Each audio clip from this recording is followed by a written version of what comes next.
Olha, eu acho que eu realmente nunca tive tanta dificuldade para saber como falar sobre uma obra quanto eu tô tendo agora com Do Contra Herança, de Yoshi Tisse. Isso porque eu acho que eu nunca tinha lido uma obra que me pegasse tanto assim no âmbito pessoal quanto esse carinha aqui. E, bem, o motivo disso tá literalmente estampado na minha cara. Mas a gente chega nisso já já. Sabe, eu sei que muitas das nossas percepções sobre muitas das obras que a gente consome vêm além de gosto pessoal ou estudos mais técnicos que a gente pode fazer sobre determinados tipos de arte, principalmente sobre a nossa vivência, sobre a nossa experiência mesmo, sabe? É necessário a gente sair, viver, experimentar coisas e até mesmo se frustrar para que muitas dessas obras, música, cinema, livro, quadrinhos, teatro, enfim, possam realmente ter um impacto significativo na gente. Mas sabe, sempre tem aquelas que realmente extrapolam. Algumas que conseguem se conectar tão profundamente com a gente que, poxa, talvez a nossa análise comece a ficar um pouquinho passional demais em relação a algumas passagens. E eu acho que é o que aconteceu comigo com essa aqui. E olha, de forma nenhuma eu tô colocando isso daqui como uma crítica. Não, pelo menos não como uma crítica negativa, porque, bem, se a função da arte, se é que ela tem alguma, é despertar emoções e impactar pessoas de alguma forma que seja, bem, então esse carinha aqui cumpriu sua função com louvor. Mas eu acho que seria, no mínimo, honesto da minha parte eu fazer esse pequeno disclaimer aqui no começo do vídeo para dizer que talvez a análise que eu faço sobre esse quadrinho pode estar um tanto enviesada e talvez você não tenha a mesma experiência que eu tive porque, bem, nós não temos a mesma vivência. Então siga em frente nesse vídeo, mas esteja avisado. Uma das coisas que eu acho mais interessantes desse selinho aqui, Graphic MSP, além, obviamente, de dar os devidos créditos aos artistas que produzem essas histórias, é justamente essa liberdade que essas pessoas têm de poderem pegar um personagem ou trabalhar esse universo tão conhecido, né? Tipo, porra, que brasileiro não conhece Turma da Mônica, mas poder criar bastante em cima. Tanto a questão do texto, quanto a questão do traço, não precisa ficar preso necessariamente àquele traço do Maurício de Souza, e trazer novas discussões, novos aspectos, não novas personalidades, mas tipo assim, abordar a personalidade desses personagens com outro olhar, de uma forma diferente, sem necessariamente desrespeitar a sua origem e desrespeitar a sua essência. E, cara, o Yoshi Tisse tira isso de letra aqui. Eu acho realmente impressionante como ele consegue trabalhar o do Contra para muito além desse personagem engraçadinho que tá sempre subvertendo as expectativas das pessoas aqui dentro da história e até mesmo de nós leitores. Tipo, obviamente, essa é uma característica fundamental do personagem, então ela vai aparecer aqui em diversos momentos, só que eu acho muito legal como ele consegue trabalhar isso de uma forma muito mais autoral, inclusive transcendendo o próprio texto e as piadinhas e começando a colocar isso até mesmo dentro da arte e, porra, dentro da própria linguagem de histórias em quadrinhos. É realmente genial, a gente vai chegar nisso daqui a pouco. E é bem legal como esse cuidado que o Yoshi Tisse tem aqui com esse personagem vai desde coisas até um pouquinho mais simples, como, por exemplo, o do Contra é inspirado no filho do Maurício de Souza, né?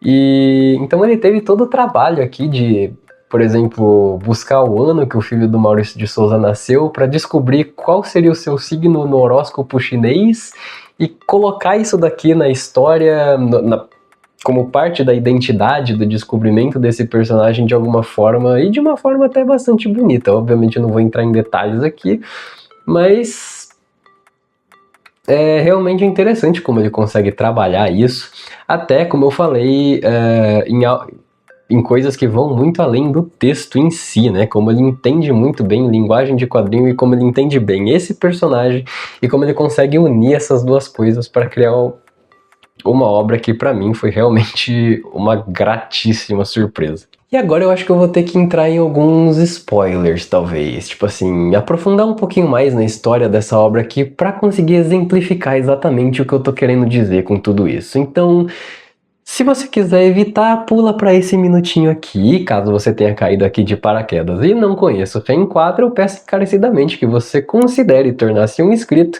e quem sabe nos seguir nas nossas outras redes sociais, ou melhor, no Instagram, que é onde eu tenho postado coisas além daqui.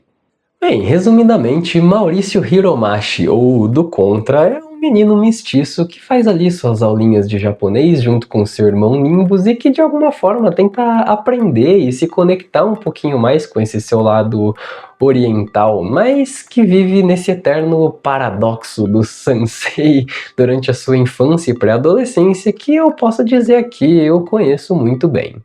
Um descendente de imigrantes japoneses que, com certa frequência, parece ser tratado como um estrangeiro no seu próprio país.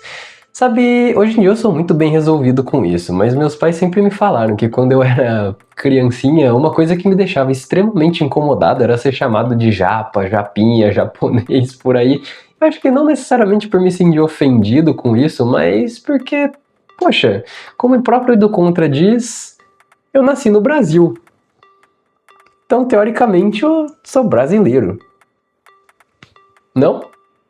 Além disso, é inevitável que, bom, seja por convivência ou seja por costumes que ainda se preservam aqui, você acabe realmente absorvendo parte dessa sua cultura de origem. Mas o do Contra já é da terceira geração de imigrantes japoneses aqui no Brasil e a família de seu pai não tem absolutamente nada a ver com o Japão. Então, bom, é também completamente natural que parte dessa cultura se perca, ou melhor, se una, se funda com outros hábitos, com outras tradições que, bom, talvez para um japonês mais tradicional fossem pré-requisitos. E é justamente aí que entra aquele paradoxo que eu acabei de falar mais cedo. Japonês demais para ser brasileiro e gaidin demais para ser japonês. Aonde diabos eu me encaixo então? E é aqui que vai entrar aquele grande spoiler que eu falei que eu teria que soltar, porque pra mim esse é o grande ponto alto dessa obra, mas eu acho que eu tenho que entrar nele pra justamente justificar esse meu ponto. Sabe, esse daqui é um livro que muito me parece ser sobre uma jornada de autodescobrimento, de aceitação e de uma certa busca por um entendimento melhor da sua origem e talvez até mesmo de si mesmo. Até mesmo de si mesmo ficou estranho, né? Eu acho que a maioria de nós, ou melhor, todos nós já passamos por isso ou vamos passar por isso de uma maneira ou de outra. E se tratando de do contra, eu acho que essa jornada só seria realmente 100% proveitosa se ele parasse para vivê-la e, quem sabe, enxergá-la por um outro ponto de vista. E é aí que o autor vai demonstrar um entendimento muito acima da média desse personagem, porque não basta retratar essas passagens apenas de forma convencional em texto e arte. Colocar o do contra para aceitar essa sua origem, ou melhor, herança, como diz o próprio título do quadrinho, colocá-lo em contato com pessoas que vão fazê-lo refletir sobre isso e, vida que segue, sabe?